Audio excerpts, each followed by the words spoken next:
Nos voix pour l'adorer, l'agneau est souverain,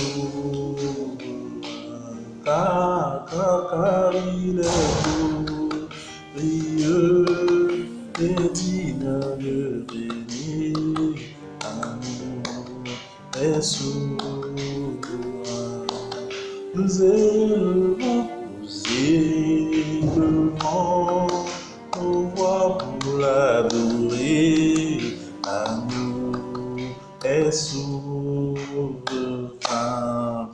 Que Dieu bénisse cette journée, très chers amis. Bienvenue à cet instant de grâce, bienvenue à cet instant que nous nous exhortons, très chers amis, que la paix de Christ soit avec vous, ainsi que dans votre famille et dans votre maison. Très chers amis, comme il est de coutume, dans cet instant que nous partageons avec vous à travers votre WhatsApp, votre Facebook, votre Instagram, ainsi que votre chaîne YouTube, très chers amis, aujourd'hui nous allons développer un passage de la Bible que nous allons tirer dans le livre de Hébreux 11, le verset 1. Un passage que nous allons tirer dans le livre de Hébreux 11, le verset 1. Ce passage nous dit: Or, la foi est une ferme assurance des choses qu'on espère, une démonstration des choses qu'on ne voit pas. Or, la foi est une ferme assurance des choses qu'on espère, une démonstration des choses qu'on ne voit pas. Moi, je crois bien, très chers amis, que cette définition, c'est la meilleure des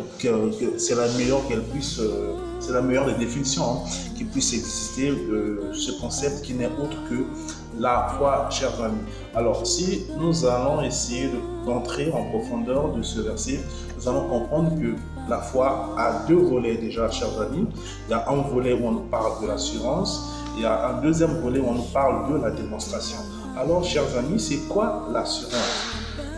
L'assurance, en quelque sorte, pour ceux qui travaillent chez NCA, AGC et autres, l'assurance, c'est en quelque sorte avoir cette capacité de planifier déjà le risque, comment éviter le sinistre, comment prévenir un sinistre, ainsi de suite. Or, dans les choses de Dieu, nous qui avons prêté allégeance à l'agneau, nous qui sommes devenus disciples de Christ, nous qui sommes devenus ambassadeurs de son évangile, nous n'avons que lui comme bouclier. Par là, je veux dire, chers amis, nous devons focaliser notre foi en l'œuvre achevée de Christ, qui n'est autre que l'œuvre qu'il a accomplie à la croix, très chers amis, car le tout est bouclé dans cette œuvre, qui n'est autre que la crucifixion, l'ensevelissement, la résurrection et la glorification, très chers amis. Je répète, nous devons focaliser notre foi, nous devons nous concentrer, nous devons mettre toute notre pensée qui émane de notre méditation, c'est-à-dire de notre pensée, à travers l'œuvre que le Christ avait accomplie à la croix sur la montagne de Golgotha, chers amis. Donc, cette assurance, parce que pour une personne qui est assurée, qui met sa foi en la parole de Dieu, qui met sa foi en l'œuvre que le Christ avait accomplie à la croix, cette personne ne sera jamais surprise par les épreuves de la vie. Cette personne sera épargnée. Son cas sera un cas différent, très chers amis. Car quand nous croyons en l'œuvre que le Christ a accomplie à la croix, nous croyons en l'échange divin qui s'était passé à la croix, très chers amis. Donc par là, je vais dire, d'ailleurs même le passage de Jean 3,16 nous le demande, nous le dit si bien que car il a tant aimé le monde, il donna son Fils unique afin que quiconque croit en lui ne périsse point, mais qu'il ait la vie éternelle.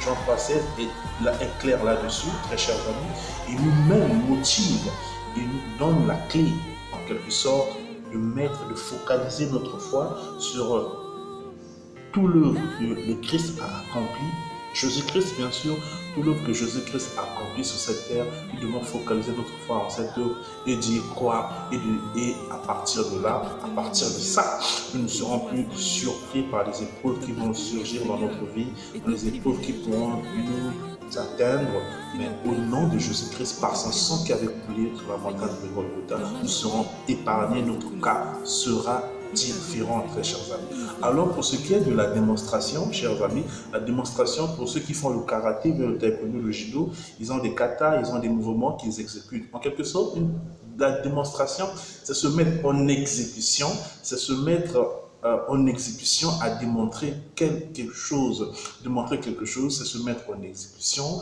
c'est se mettre à l'épreuve, c'est en quelque sorte aussi de défendre. Mais par là, nous devons comprendre, très chers amis, la démonstration qui nous est révélée à travers ce passage de Hébreux 11, le verset 1, qui n'est autre que une démonstration de la parole de Dieu, de la foi, qui est le deuxième volet de la foi. Cette démonstration n'est autre que les miracles.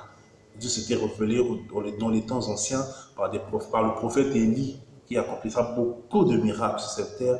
Également, le prophète Daniel, en lequel Dieu avait inspiré le songe le songe que le roi avait fait, qu'il avait oublié, mais Dieu avait inspiré au prophète Daniel. Dieu se révéla au prophète Daniel, il lui montra le songe en vision, et le prophète Daniel parta envers le roi pour aller lui rappeler son songe et épargner la mort de plusieurs personnes qu'on devait exécuter en son temps.